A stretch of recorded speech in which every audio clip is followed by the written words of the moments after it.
A young mother vanishes from a quiet town. 40 years later, the dirt finally talks. Sherrill, New York, November 1976. A 20-year-old mother kisses her baby goodnight. She walks out the door of her in-laws' house. She never walks back in. Her name was Cindy Wanner, 20 years old, brown hair, a smile that the local boys remembered longer than they should have. She had a husband. She had a son barely old enough to say her name. And then she had nothing. Because she was nothing, just gone. Like smoke off a cigarette nobody lit. The cops looked. The family screamed. The town whispered. The whispers turned into rumors, and the rumors turned into silence. And the silence lasted 41 years. 4 decades of birthdays without a mother. 4 decades of a son growing into a man, asking the same question into the same dark. Where did she go? They were going to find her. They were going to name the monster who did it. And the answer had been sitting at the family dinner table the whole time. This is the cindy-wanner-cold-case, and the dirt finally talked. Act 1. The Stain. A young wife vanishes from a small town that knew everyone's business, except this. Sherrill is the smallest city in New York State. Population, not enough to hide in. Everybody knows everybody. Everybody knows your car, your dog, your last name, and which bar your father drinks at. That's what made it impossible. That's what made it perfect. November 8th, 1976, a Monday. Cindy is staying at the home of her in-laws on Farrier Avenue. Her marriage is young and already cracking down the middle. Her baby boy is upstairs. The house smells like coffee and cigarettes and tension you could cut with a butter knife. Around 9 in the evening, she steps outside. Maybe for air, maybe to meet someone, maybe because the walls were closing in. She's wearing the coat. She has no money, no suitcase, no plan that anyone can name. She does not come back. Not that night, not the next morning, not for breakfast, not for her son. By Tuesday, the in-laws are uneasy. By Wednesday, the family is calling around. By the weekend, they are calling the police. And here is where the story starts to rot. Because the people closest to Cindy don't seem to be looking very hard. The husband shrugs. The in-laws have answers ready before the questions are even asked. She ran off. She was unhappy. She wanted a new life. She always talked about California, didn't she? Did she? Did she really? The police take notes. The police file the notes. The notes go into a drawer. The drawer goes into a cabinet. The cabinet goes into a basement. And Cindy goes nowhere. Because Cindy is already in the ground. But nobody knows that yet. Nobody is digging. Nobody is even looking in the right direction. Her car, her purse, her wedding ring, all of it accounted for. All of it sitting in that house on Farrier Avenue like museum pieces, like exhibits at a crime scene nobody's calling a crime scene. Her mother knows. A mother always knows. She files the missing persons report. She begs the cops to dig deeper. She points at the in-laws. She points at the husband. She points at the silence. The cops listen. The cops nod. The cops do the math of a small-town department in 1976, with no body, no blood, and a family circling the wagons. They write her up as a runaway, just another unhappy young wife who took off. Case open, case dormant, case dead. For 41 years, that's the official story.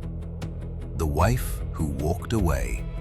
But somebody in that house knew exactly which step of the back porch had loose dirt underneath it.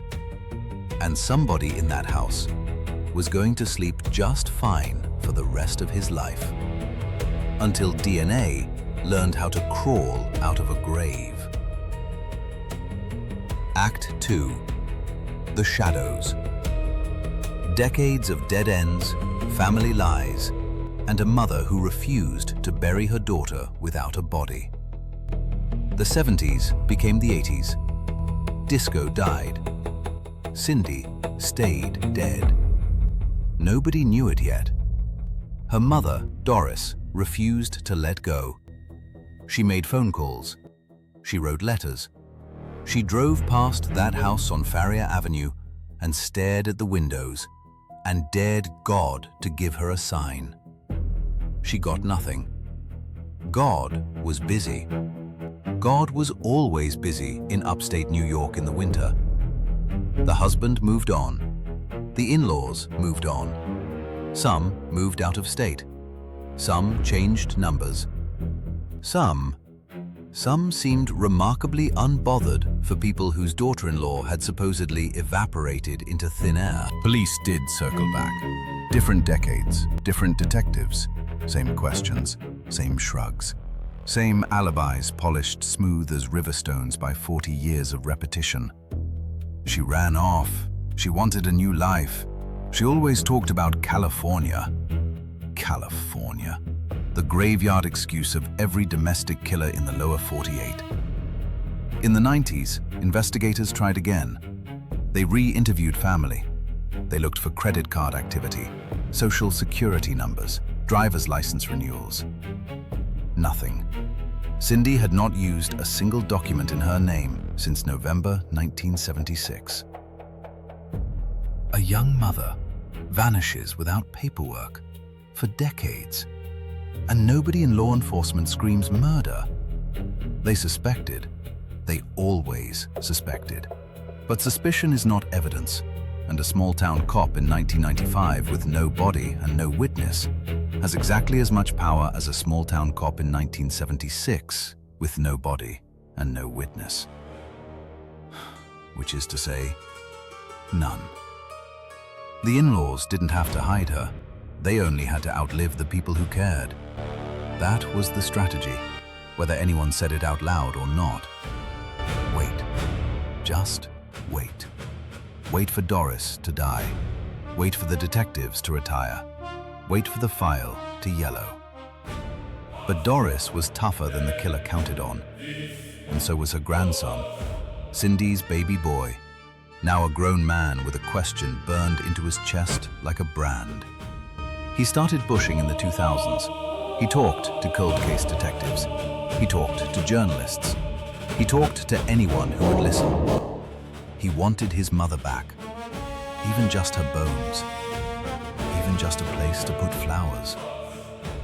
The case got reopened, officially, quietly. Detective Sergeant Mark Wisnowski of the Oneida County Sheriff's Office picked up the dust-covered file and started reading. He read about the runaway story. He read about the family alibis. He read about the mother who never believed it. And then he started looking at the house. That house. Farrier Avenue. Still standing. Still occupied. Different owners now. Decades changed hands. But the bones of the property had never moved.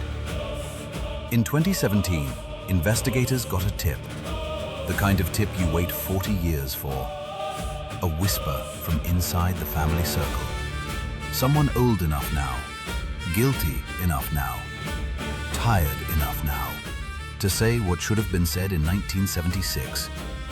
Look under the back porch. Look in the yard. Look where the dirt was disturbed the week she disappeared. The cops looked. The cops brought shovels. The cops brought cadaver dogs. The cops brought ground-penetrating radar. And the ground ground gave her back. Act 3. The Deviant. The killer was never a stranger. He was the man who'd been telling her story for 40 years. 2 feet down, behind the house, wrapped in plastic that had outlasted 3 presidents. Cindy Wanner. What was left of her? Bones, hair, the teeth that her mother had paid the orthodontist for back in high school. A skeleton folded into a hole the size of a piece of luggage. She had been there the whole time, the whole 41 years, while her son grew up, while her mother wept, while the family ate Thanksgiving dinner in the house above her. Above her. They walked above her for decades. The medical examiner went to work. Cause of death was hard to determine from bones that old, but the position of the body told its own story. She had not crawled into that hole. She had been put there by somebody who knew the property, by somebody who had time, by somebody who had no fear of being interrupted, somebody who lived there. Investigators started looking hard at the men in that house in November 1976. The husband, the father-in-law, the brothers, the cousins who came and went. One name kept rising to the top like grease on cold soup. The father-in-law, the patriarch, the man who had been quickest with the runaway story, the man who had told the cops the day after she disappeared that Cindy had been talking about leaving for weeks. Weeks. He remembered specific weeks. He remembered conversations nobody else heard. He had the story ready before the police even asked. That is not grief. That is a script. Detectives dug into his life. The arguments with his daughter-in-law, the complaints from neighbors about shouting in that house, the rumors. And in a town like Sherrill, the rumors had been there all along, half buried like the body, that something had been very wrong between them.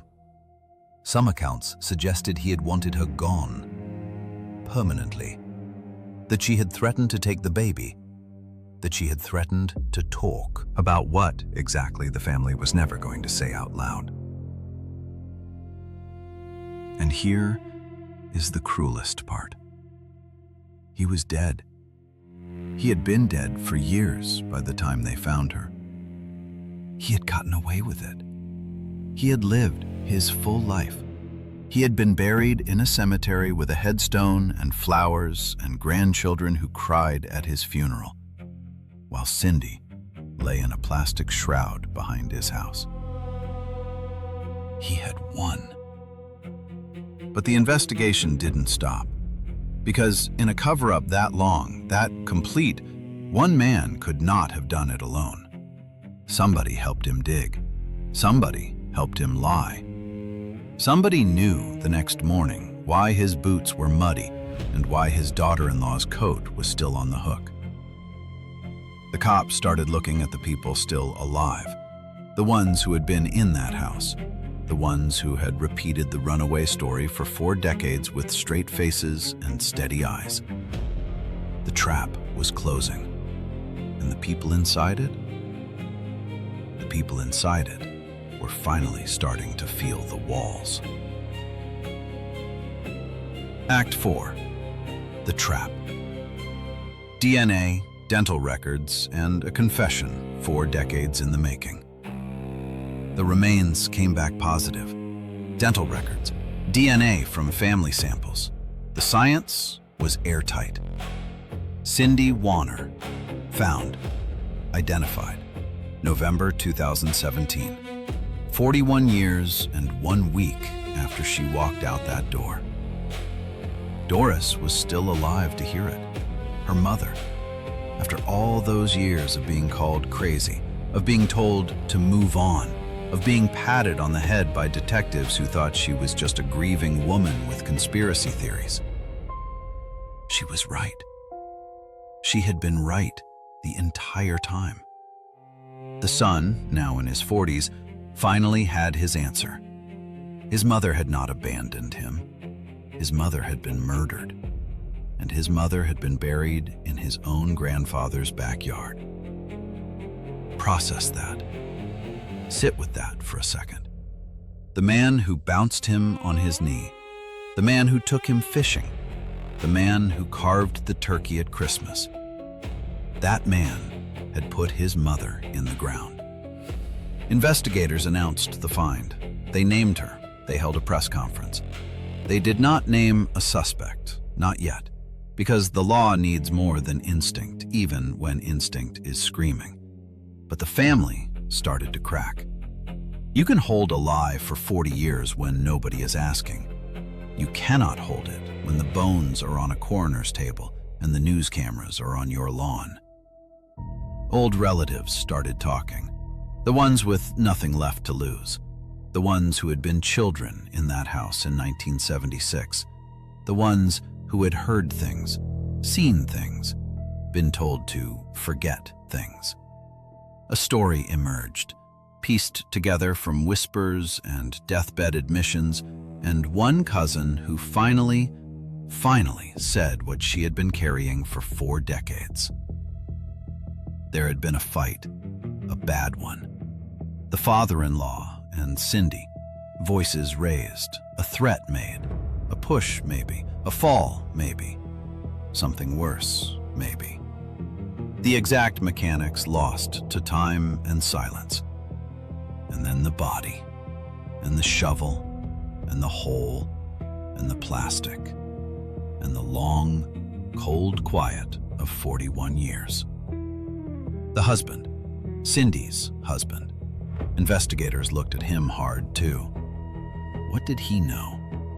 What did he help with? What did he watch? He gave statements, he gave denials, he gave the same shrugs he had given in 1976. But the family circle had broken.